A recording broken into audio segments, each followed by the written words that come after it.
Енді біз туу туралы не үшін айтып отырмыз? Бүгін қонағымыз арнайы Екібастұз қаласынан келіп отырған ерекше мейманымыз бар.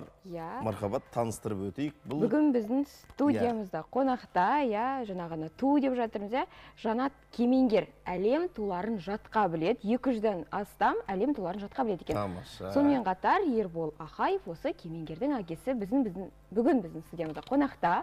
Қош келдіңіздер. Тамаша, сіздерді көргенімізге қуаныштымыз. Қош көрдік. Рахмет. Таңғы көңіл күйлеріңіз қалай? Рахмет, тамаша. Таңғы көңіл күйіміз керемет. Кемеңгер ұйқығанды ма? Иә. Сабақ қайда? Жақсы. Тамаша, көңілді. Енді туу деп жатырмыз, бірден әңгімені бастайық. Бұған қызығушылық қалай пайда болды? Бұл жерде енді бізде қазір осы Қазақстан бойынша тағы бір кішкентай бала бар ғой деймін бізде. Әлемдік туды жаттап, жаңағы астаналарын айтып жатқан. Соған қарап бір қызығушылық болды. Сосын мен ұлыма көрсеттім. Қарашы, кішкентай бала.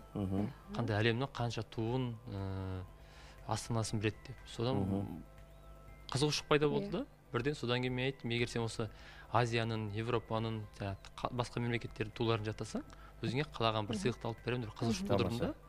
Мотивация бердіңіз ғой? Сонда бір қызығушылық мотивация бердім де, одан кейін бала сонда қызығушылық пайда болып, әрі қарай жатта кетті. Телевизорды қосып, одан кейін әрі қарай ізденіс көп болып кетті. Баланың қазір сұрағы көп қой. Өзіміз кейде жауап бере алмай қаламыз, кейде бір сұрақтар қойған кезде тулар туралы. Жалпы қанша жасынан бастап? Бізде білуімше қазір Кемеңгер 8 жаста, иә? 8. Ал неше жастан бастап осы бір туларға қызығушылығы басталды? Қызығушылығы осы көп басталған жоқ, осы 7 жасынан. Бір жылдай болып болды. Бір жылдай болып болды. Тамаша, Кемеңгерге сұрақ қойғым келіп отыр жалпы. Кемеңгер өзіне ұнай ма осы бір туларды жаттаған? Иә. Қанша уақыт кетеді сен бір туларды жаттау үшін? Азияны бір апта болған, Европаны 3-4 күн бе, Африканы 10 күн, қалғаны 20 күн. Шыдастырып алмайсың ба? Бір-біріне ұқсайды ғой шыны керге, мысалы. Түстердің ғана орны ауысып жатады. Өзінің бір сүйікті мемлекетін бар ма соған қарап, немесе бір... Қай елдің туын айт? Қазақстан деш. Қай елдің айта? Басқаша бір ерекше бір. Қандай туын айт? Қай елдің туын ұнатасың? Қазақстан.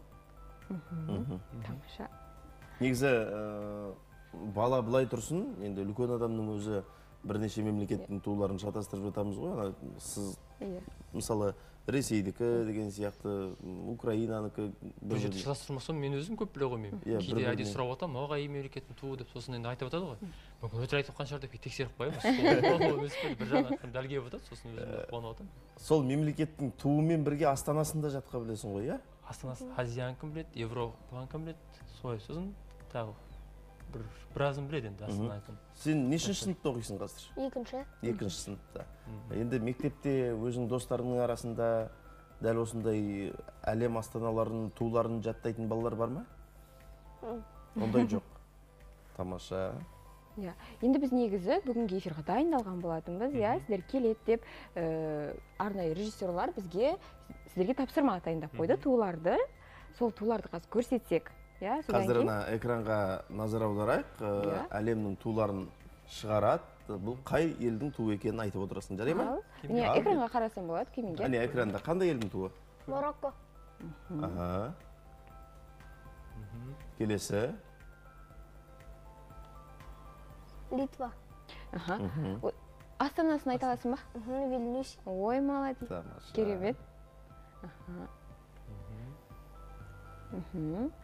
Негізі бұл туды жаттау дегенде адамның мына есте сақтау қабілеті мен және көру қабілеті де жақсарады ғой негізі.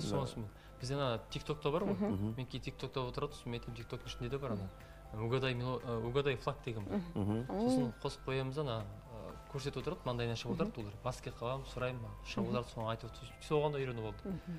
Қызығушылықта бір жағынан тик-токтың ішінде бар екен, сонысымен. Негізі әлеуметтік желінің өзін бір тиімді пайдалану деген осы болса керек, иә? Өйткені қазір балалар көбінесе ұялы телефонда ғой. Сондықтан тик-токты көруін көреді, бірақ өзінің уақыты бар да, телефон ұялы телефон ондай уақытқа дейін көреді. Сол уақыттың ішінде жаңағы тик-токтен нағыз. Кейде өзіме бір қазақ хандығы туралы сұрақтар қояды. Мектептер кезінде Қазақстан қандай болды дейді. Кейде өзіміз жауап береміз. иә тамаша зерек болып тұр ғой шынымен де. Осы ретте жаңағыны жалғастырсақ иә бізде әлі тулар бар дайындаған. Қазір бұл бізде мынау қандай? қай елдің туы? Швейцария астанасы Берн. Жарайсың. Швейцарияның туы, міне Швейцария енді жер жәннаты деп жатады ғой енді. Табиғаты да тамаша, ешқашан бұл мемлекетте соғыс деген мүлдем болмаған деседі. Жалғастырайық. Мынау Хорватия. Хорватия. Астанасы Загреб. Тамаша. Мен шынымды айтсам, мына тулардың әлі біреуінде өзін тапқан жоқпын. Қайсысы қай мемлекетке Иә, жауаптарын біліп отырмыз дедіңізші. Иә, бірақ жауаптарын біліп отырмыз шамамен. Иә. Мынау Исландия, астанасы Рейкьявик. Исландия, тамаша. Иә. бір жағынан бала қарап өзіңде бір сәуе алады қыз, жақсы көріп қоямыз. Иә. Мынау Азербайджан, астанасы Баку. Әзербайжан. Осы мемлекеттердің арасында қайсысына барғың келеді өскенде? Қыдырып, көріп, аралап. Қайсысын жақсы, қай мемлекетке барғың келіп жүр? Америка. Америка. Тамаша. Жалғастырайық. Иә. Мынау Сингапур, астанасы Сингапур. Жарайсың. Достарың мектепте қызығатын шығар, қалай жаттап алдың мұның бәрін деп? Ондай мектепте көрсетпейсің ба ешкімге? Өз тиктокқа, инстаграмға салып отырады, соны көргендерім бәрін. Үйде енді кемеңгерден басқа әні, қарындас, аға, әпкелері бар ма? Алланың берген бірінші бұл. Алғашысы болар жатар. Жасымыз ғой әлі. Тамаша. Сосын өзі үйде осындай бір күні бір альбом сұрайды.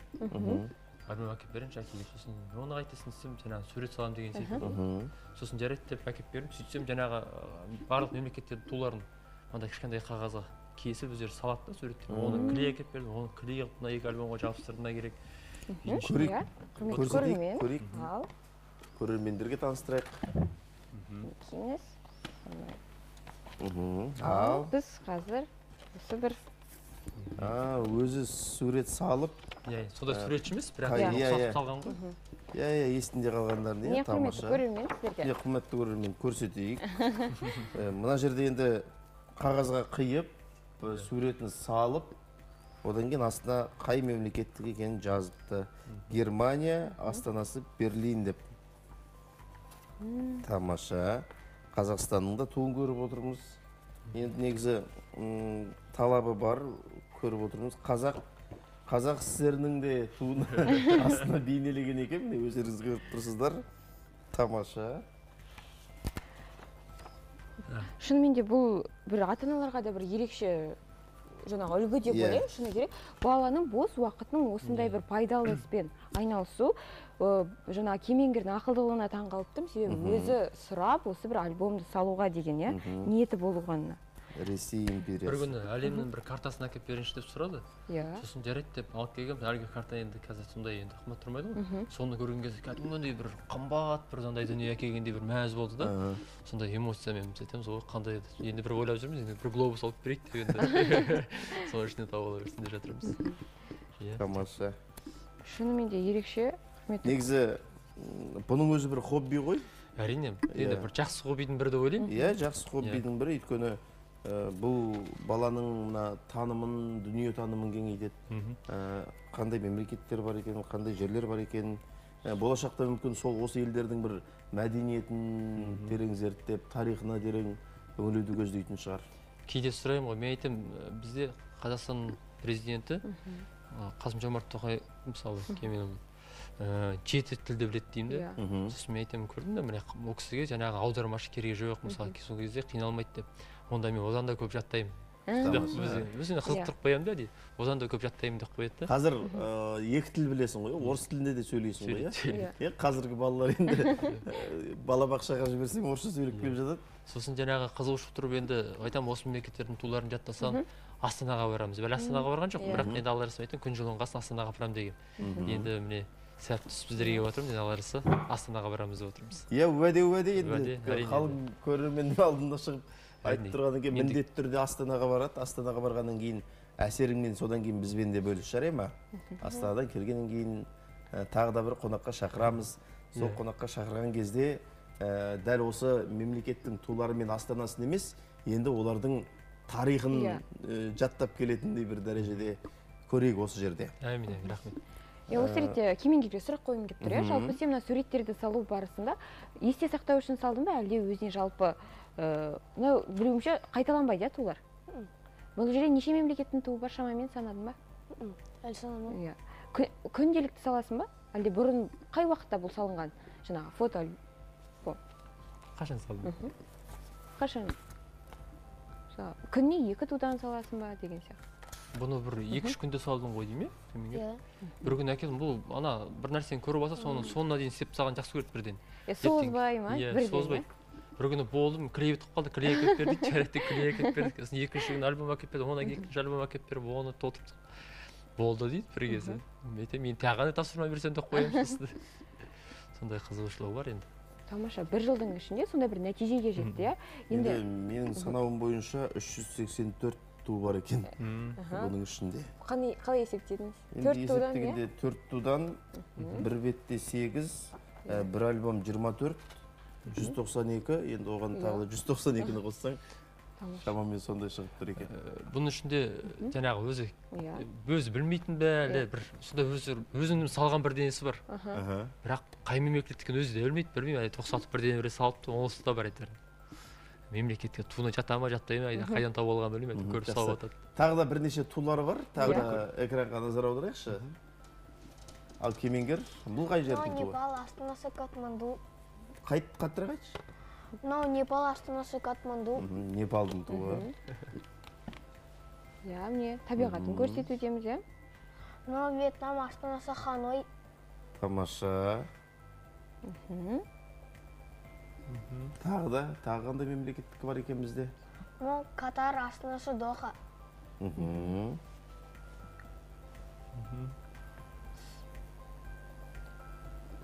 Біз енді... Мынау Колумбия астанасы әлі білмеймін. Тамаша. Біздің енді режиссерларымыз әдейі қиындауын таңдауға тырысты. Десе де, Кемеңгерге ешқандай қиындық тудырып жатпағандығын аңғарып отырмыз. Тамаша, міне көп рахмет. Міне тағы біреу көрсетіліп жатыр, экранда. Мынау Эквадор. Эквадор. Бұл Африканікі ма? Анау Южная Америка. Южная Америка. Оңтүстік Америка. Астанасы Кито. Тамаша. Мынау Канада астанасы Оттава. Не тамаша. Осымен бізде болды, иә, режиссерлардың да дайындаған тулары аяқталған екен, бірақ шынымен де мен таңғалып тұрмын, жаңағыдай бір-біріне ұқсамайды, оның үстіне шыны көрермендер бір айта өтейін, біз дайындалған жоқпыз, бұл бізде жаңағы өзіміз таңдауымыз келген мемлекеттерді таңдап қоя салдық, ешқандай бір келісімде болған жоқ. Біз шыны керек ойлаған бір қиыншылық туындап қалар ма екен эфирде, бірақ онда ешқандай болған жоқ. Тура қалай бар, солай көрсеттік. Тамаша. Жалпы қалай жаттайсың? Түстерден жаттайсың ба? Мысалы, кішкене баланың есте сақтау қабілеті жақсы болады, бірақ дегенмен де. Кемеңгер қалай жаттайсың? Өзден жаттағанда 5 секунд береді, сосын аты көрсетеді. Сосын жаттаған бойдым. 5 секунд береді, бұл сонда? YouTube каналында бізде әр мемлекеттердің тулары шығады да, 5 секунд уақыт береді. Сол 5 уақыт ішінде жаттап үлгеру керек та. Соны айтып жатыр да. Одан кейін тестлеу сияқты болады ғой. Дұрыс болса, сол дұрыс шыға береді соны. 5 секунд деген кәдімгідей 1-2 тіртесі бітті ғой, иә? Ойланып үлгере алмай қалсың 5 секундтың ішінде. 5 секунд. Соны бізде Азияда неше болады Кемеңгер мемлекет? 51 болды ма? 49. 49, иә? Ой, 51. 51. Европада 51 болды ма? 52 мүлді. 52, әрі өзі жаңағы мемлекет тулары шығып отыр, соның енді Африка мен жаңағы Южный Американың туларын, астаналарын кішкене толықтырып отырмыз. Өзіңіз бақылауда сайсы, тексеріп тұрасыз анда? Тапсырма беріп қоямыз, қызығушылық тудырып енді. Мен мысалы енді астанаға барған жоқ, ертеңгі күні бұл кісінің эмоциясын мен түсініп отырмын, қазір қалай болатынын. Өйткені ертең барғаннан кейін Ақордадан көрсетуім керек бұл кісіге. Содан кейін мүмкін әрі тағы да бір қызығушылық пайда бола ма екен деп отырмын да. Жаңа айтып отырмын ғой, қазақ хандығы СССР сұраған кезде мен өйткені оны өзі іздеп тауып алады, сосын тиктокқа соны салады. Қазақ СССР-ін салады, қазақ хандығын туралы салады. өзім бір жағынан айтсам қазір мынау сырқып қалса мен не жауап беремін. Бұл енді бір жағынан өзіңізге де мотивация ғой. Әрине. Бірақ енді біз өзіміз қазақ әдебиетін бітіргеннен кейін енді тарихты мектепте оқыдық, енді дәл сондай енді тереңдетіп оқыған жоқпыз ғой. Бірақ енді бұл кісі енді география жағы ғой енді. Сондықтан да бір ойлаймын енді әлемді танып жатса бір жағынан жақсы ғой деп.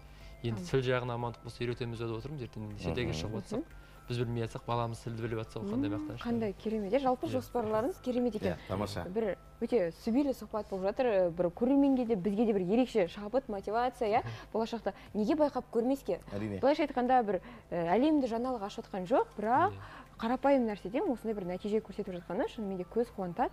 Зерек балалар студиямызда қонақта Кемеңгер атты балапан өзінің өнерімен дүйім жұртты таң қалдырып отыр. Естеріңізге сала кетейік. Арнамызға енді ғана қосылған болсаңыздар, Кемеңгер әлем елдерінің туларын, астаналарын жаттаумен айналысады. Қазіргі таңда 300-ден астам мемлекеттің туын, астанасын жатқа біледі. Жаңағыда студиямызда куә болдық, бірақ үзіліс барысында сұрап жатырмыз, өзіңіз тарихқа қатты қызығушылық танытады, өзі, кішкентай болса да, сол бір әлеуметтік желілерде жаңағыдай тіл мәселесін қозғасақ, себебі көп ақпараттар орыс тілінде бар, мысалы Қазақстан тарихы көбінесе қазақша болғанмен, бірақ басқа мемлекеттер орысша. Жалпы осыны қалай қадағалайсыздар? Біз енді әр бала кішкене жалығып кетпесін деп, кейде еркіндік береміз, өзінің таңдап көретін, ютубтан көретін мультфильмдері бар. Сосын жаңағы айтып отқан қазақтың да мультфильмдерін көреді, бірақ кейде өзінің ағаларымның, әпкелерімнің балаларымен отырған кезде сырттан қадағалаймыз, кейде орысша сөйлесіп отырып, біз айтамыз, сендер қазақша сөйлесу керексіңдер деп, сосын кезде қазақша сөйлесіп бір-біріміздер. Сөйлеседі, бірақ білмеймін, енді орысшаға кішкене тартып тұрады. Қадағаламаса енді кейде ойлаймыз, кетіп қалады орысшаға деп. Сондай бар енді. Енді ортаға байланысты, араласатын балаларға байланысты. Дұрыс айтасыз, ортаға байланысты. Сосын енді жалықтырмайды. Қазір енді дамыған заман ғой, және айтып жатырмын ғой, шежіре деп. Үйге іліп қоямыз, жеті атамызды оны да жаттатқызып қойдық қазір. Енді жеті атасын білмеген жетісі деп жатады, сондықтан да. Оны кейде енді кезімізде біз мектептің кезінде өзіміз дұрыс біле қойған жоқпыз. Жеті атамызды, бірақ қазір келе енді өзіміз баламыз біліп жүрсін деп жаттатқызып қойдық жеті атасын. Енді әрі қарай біз өзі ізденеді деп ойлаймыз. Кейде сұрап оққан кезде өзіміз қызығамыз енді, сұраған кезде. Кейде дастархан басына келген кезде әдейі әңгімеге тартамыз. Бүгін не істедіңдер, қандай сұрақтарың бар, сондай аяқ астынан бір сұрақтар қойып болады да. Өзің жауап бере алмай қаласыз кейде. Сондай бір кездер болады, қызық сәттер. Жақсы, тамаша. Кемеңгер өскенде кім болғың келеді? Айтамын. Жоспарда жоқ па ештеңе? Ойланып жүрсің бе? Негізі қай бағытты ұстаған келеді? География, әлде мүмкін жаңа тарихқа қызығады екенсің? Тарихты? Әлде мүлдем техникалық маман болу? Әлде әкең сияқты өнер жолын таңдайсың ба? Қайсы жақсы өзіңе ұнайды? Айтамын. Негізі қазір балаларға нақты бүйтіп айту қиындау болады ғой біз. Біз енді кезінде әке-шешеміз енді жаңағы тәртіпке үйретті ғой. Ұят болады дегенді үйретті, содан кейін өтірік айтпауды үйретті. Біз де кейде айтамыз үйде өтірік айтпаңдар деп. Егер өтірік айтсаңдар, сендер бізге сендер кішкене қатты айтамыз сендерге деп. Егер шынымен рас айтсаңдар, бірдеңе құртып бүлдіріп қойсаңдар, шындарында айтыңдар, біз сендерге ұрыспаймыз деп. Сондықтан да кейде біреу бүлдіріп қойса, біз сөйтіп қалдық деп айтады. Сондықтан біз енді айтып алғанбыз ғой, сондай ұялшақтығы бар. Бірақ енді кейде ой, біз елде қалған кезде ұялмайды сыртында. Әр баланың өзінің табиғаты, құбылысы, барлық балаларда бар деп ойлаймын. Енді біздің қонақжай студиямызға домбыра арқылы келген екенсіздер. Әнді кім айтады? Ол айта ма, әкесі айта ма? Енді бұл жерде біз өзіміз енді қалай айтсақ болады. Енді облыстық енді біледі бізді. Құдайға шүкір, тәуба дейміз. Әке-шешеміз қанға біткен өнер ғой. Әке-шешеміз бұл өнерді оқыған жоқ. Бірақ слух дейді ғой, біз сондай үйрендік. Сырнай болсын, домбыра болсын. Алланың берген дарына. Біреулер оқып жатса, мысалы Нортамен айтып жатады ғой. Бізге кейде бір концертке шақырған кезде сырнайын алып берші, осындай бір ән ойнай қойшы дейді. Біз айтамыз, сіз бірінші айта қойыңыз, мен сосын таңдап сақтап аламын, бірден ойнай қоямын деп айтамын да. Сондықтан бұл кісі енді қазір барып жүр қалада Естай атындағы мектебіне. Домбыраға барып. Домбыра үйірмесіне барып жүр дәстүрлі әнге. Ал, тамаша, көрейік. Кемеңгер. Орнында отырып домбыраны алып. Қандай ән айтамыз? Қандай ән? Әннің атын айтамын. Құттықтаймын мама. құттықтаймын мама, иә? Ал. 8 наурыз анасына арнап осындай бір ән дайындапты. Ай, қандай керемет. Жөндеп қойдым қайта. Иә, барша аналар қауымына арнаймыз, иә, пендемдердің атынан. Қайта.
Тамаша, бәрекелді. Қазақта шынымен де жақсы сөз бар, болар баланың бағын байламай белін бу дейді. Енді Ербол мырза, жалпы өзіңіздің балаңыздың болашағын қалай елестетесіз? Қай салада көресіз? Енді қазір енді заман дамып келе жатыр ғой. Кейде енді ойлаймыз да, балаларымыз өскенше заман қай жағынан қалай дамиды екен деп соны ойлаймыз да. Бір жағынан енді жақсы жағынан дамып жатыр ғой. Кейде ойлаймыз басқа мемлекеттерді араласын, көрсін, әке-шешесі көрмеген жерді көрсін, араласын, әр жердің тарихын білген дұрыс қой баланың. Сондықтан да енді жаңағы әлемді танып жатқаны өзіме қуантады, тарихты біліп жатқаны. Сондықтан да енді тарих жағын білсе деп етемін да. Енді жаңағы қазақ хандығын, СССРді сұрап жатса бір жағынан ол енді қызықты да бәріміз үшін. Тамаша, енді бүгін бізге зерек бала келген біліп жатырмыз, тулардан бөлек қандай бір тағы қызығушылықтар бар, бір бәлкім мектептер, бір байқауларға қатысты, олимпиада, жетістіктер бар ма? Одан бөлек. Енді өрен оқуы бар, абайдың өрендеріне қатысып, сондай қатысты. Осын тағы да қандай конкурстарға қатыстың кемеңгер? Ақбаян, сосын баны школда екі рет Қаттырақ айта ғой. Бір рет сертификат алған, бір диплом алған, школадан бірінші орын деп. Оны Абай Құранбаев тақпақ берген. Тамаша. Жақсы. Енді қызығушылығы бар. Шынымен де жаңағы көру дейміз, сосын есте сақтау қабілеті. Қазір балалар тез жаттап алады ғой. Енді қайтсе де қандай нәрсені көрсетсеңіз, балалар көбінесе жаман нәрсені жаттап алады ғой. Шама келгенше біз жаман емес, жақсы нәрсесін көрсетіп жатқызамыз да. Сол есте қалсын деп кейде. Тамаша. Енді қазіргі уақытта енді көп жағдайларда, енді көпке топырақ шашпаймыз ғой. Көп жағдайларда ата-аналар балаларымен бір уақыт өткізуге бос уақыт таба алмай жатады. Жұмыс, қарбалас, анау мынау деп күнделікті қанша уақытыңызды арнайсыз балаңызға? Біз енді көбінесе жұмыс істеп жатырмыз ғой шынымен де. Өзі таңертең сағат 9-да кетеміз, кешкі сағат 6:30-да келеміз. Енді 1,5-2 сағат ойнаймыз. Өйткені жаңағы айтады ғой, әке, ана баласымен ойнау керек дейді. Сол кезде ата-ана көп жасайды дейді. Өйткені баланың энергиясын әке ата-ана үлкенге береді екен де. Сондықтан шама келгенше кейде ойнап алысып жатамыз. Алысып ойнаймыз, өйткені сонысымен қызықты. Сосын кейде мен инстаграмнан неше түрлі ойындар тауып аламыз. Соны түсіреміз, сосын инстаграмға, тиктокқа салып бір-бірімізді қызықтап көрсетеміз. Бір жағынан өзі көріп, өзі қызығады да, жақсы екен деп. Сосын просмотрын қарайды, қанша қаралым жиналды деп. Егер жақсы көріп, қаралым жақсы болса, әке мынау ұнапты, жақсы болып дейді. Кейде флешмоб береміз отырып, бәрін тикток, инстаграмға салып отырамыз. Мүмкін өзінің жеке парақшасы бар. Мен де өзіме салып қоямын кейде. Негізі айтады ғой, баланы тәрбиелеудің қажеті жоқ, ол сенің естігеніңді қарап өседі. Иә, дұрыс айтасыз. Кейде үйде мен сырнаймен ән айтып отырамын. Кішкентай кезімде ән айтып отырсам, ұнап отыр, сосын бері келіп жаныма отырғызып қойдым да. Сосын кішкентай кезімде біз қошақан жаттадық қой. Жаздап мынау, соны тарттым бір кезде. Оны да айтты. Ол кезде 1,5-2 жаста. Бір жағынан енді бала кезі тәтті ғой. Қазір өсе келе ғой, кішкене бала кезінде бал тілімен айтқан кезде бір қызықты. Тілін өзі. Соны жазып, оны салып қоямыз. Оның бәрін кейде өзіне көрсетеміз. Өзі мәз болады, менмін бе деп кейде. Сондай бір сәттер бар. Жақсы, енді өкінішке орай бізге берілген уақытта біраз жерге жетіп қалған екен. алыстан атарылтып уақыттарыңызды бөліп таңмен таласа оянып келгендеріңізге алғысымызды білдіреміз. Кемеңгер балапанымыз енді биік белестерді бағындыра берсін. Амин. Болашағынан үлкен зор үміт күттіретін елдің, халықтың азаматы болсын деп тілейік. Сабақты 4-тен 5-ке оқы жарай ма? Сабақты жақсы оқысаң, бұйыртса кез келген арманға қол жеткізесің. Сіздерге де рахмет, осындай әділеп шақырғандарыңызға. Енді біздің келген себебіміз де мына енді қазір халық көрсін, балалар көрсін, осындайда енді үлкендер көрсетеді ғой, міне қараңызшы. Мен осындайда кейде мысалы осы үйренген себебі ана кішкентай баланы көрсеттім да, мысалы қаратқан кезде. Қазіргі уақытта да ата-аналар қазір балалар көрсетуі мүмкін. Міне қарашы, қандай бала әлемнің осынша мемлекет туын біледі деп. Ол бала ертең біз де біреуге себеп болады шығармыз дейміз де. Көріп әрі қарай. Негізі ойыңыз өте орынды. Шынымен де көгілдір экранның арғы жағында отырған қаншама балаға бір стимул, мотивация беріп отыр деп ойлаймын Кемеңгер. Ертең осыған қарап, міндетті түрде мүмкін әлемнің елдерімен танысуды бастайтын шығар. Енді бізге келіп жеткен қоңырау бар екен. Мархабат, қоңырауды қабылдайық. Қайырлы таң, сіз тікелей эфирдесіз. Иә, тыңдап тұрмыз. Қайырлы таң. Ассалаумағалейкум. Өзіңізді таныстырып өтсеңіз. Уағалейкум. Бүгін сіздерде эфирде ағам Ербол, інім Кемеңгер. Қандай керемет. Кемеңгер бауырыма өркен өссін деп айтқым келеді. Амин. Өзіңізді таныстырып өтсеңіз, қай жақтан қоңырау шалып тұрсыз? Мен Баянауыл ауданы, Құндыкөл ауылы. Рахмет, рахмет. Енді Кемеңгердің дәл осындай қабілеті бар екендігін білетін бе едіңіз? Білеміз ғой, білеміз ғой. Өзіңіз әлем елдерінің тулары мен астанасын қаншалықты жатқа білесіз? Ой, біз біле қоймаймыз ғой. Жақсы, тамаша. Рахмет ниетіңізге, тілегіңізге. Аман жүріңіздер қашан. Осындай ағалардың ақылын тыңдап өскен Кемеңгерде еніңіз барына сізде қуанатын шығарсыз деген ойдамыз, сенімдіміз. Аман болыңыз. Тамаша, көп рахмет. Осы бауырымның ұлы бар, Ансат деген, екеуі қатарлас, екеуі бірге ойнайды және соны жаттап отқан кезде ол бала да жаттап отыр қазіргі уақытта. Бір-біріне қызығушылық тудырады да. Шын өзіңіз айтпақшы, ортаға ойлансын да. Сосын кейде сол айтамыз, келсін, үйренсін, бір-біріне қызығушылық тудырсын деп. Тамаша. Енді экранның ар жағындағы көрерменге, елдегі ағайынға, достарға, жарандарға тағы тілек. Енді құрметті көрермен, сіздерге барлықтарыңызға Рамазан айы құтты болсын дегіміз келеді. Оразаларыңыз қабыл болсын дегіміз келеді. Енді балаларыңызға осындай бір пайдалы нәрсені үйретсеңіздер деген ойдамыз. Қазіргі кезде енді көп нәрсе дамып кеткен, сондықтан да балаларды осындай қызығушылық тудырып, осындай жақсы жағын үйретсеңіздер, нұр үстіне нұр болады деп ойдамыз. Бізде біреуге сабақ боларымыз, бізде біреуге себеп боламыз деген оймен келіп отырмыз. Енді ән барлық айта берер, бірақ осындай бір қызығушылық тудырып жатқан Кемеңгеріме тек жақсылық тілеймін. Сіздерге рахмет. Әмин, рахмет. Тамаша, көп рахмет. Кемеңгер, анаңа сәлем жолдайсың ба? Айта ғой. Анаға бәріне сәлем. Айта ғой. Кімге сәлем жолдайсың? Айта ғой, аттарын айта ғой. Атаға, апаға деп айта ғой. Атаға, апаға, достарыма, туыстыларға, анамға, Баянауылға, анау Құндыкөлде әпкемге, нағашы апамға, нағашы әкем, атамға, Нұргөтке, Бегеріске. Тамаша. Барша Баянауылға да сәлем жолдап жатыр. Барша Екібастұз қаласына да жалынды сәлем жолдаймыз. Сіздерге көп рахмет. Енді соңғы сұрақ қойғым келіп отыр. Кемеңгер, қандай мультфильмдерді ұнатасың? Айта ғой. Өзің көріп жүрген. Айта бер. Ұялма? Көріп жүрсің ғой нешедер мультфильм? Қайсысын көріп жүрсің, соны айта ғой. Оша көріп жүрсің, айта бер. Негізі бұрын мен өткен эфирлерімізде де айтқам, біз бала кезімізде Простоквашино деген, Құйыршық деген мультфильмдерді көріп өстік қой. Өзге мультфильмдер аз болды, бірақ соны көрдік қой. Қазір оның бәрі синий тракторға ауысып кетіп еді.